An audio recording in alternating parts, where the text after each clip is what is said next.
Kira babalopa Oku lege polo Ta tu tot plame lobo Temuzo koko hata dobo Chate bikui kero kwa hago Kumilotha Inaki kwa Wekuta Walotha Kumilotha Yepwako Wekule Doya tabu Namlela yali Nte antato Nagok dute Maya deli Udon udogo Betatino Bilano me Chomu piagua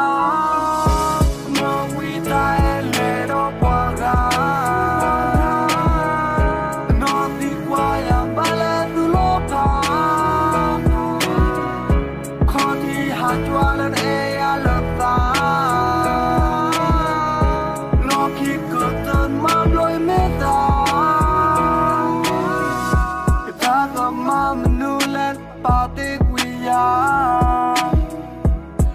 Wana konte gitu ba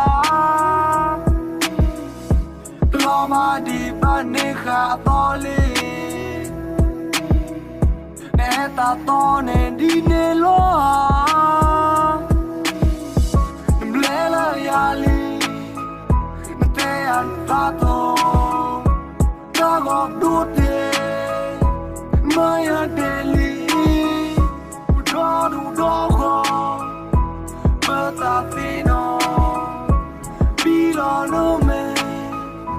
Chomu piagua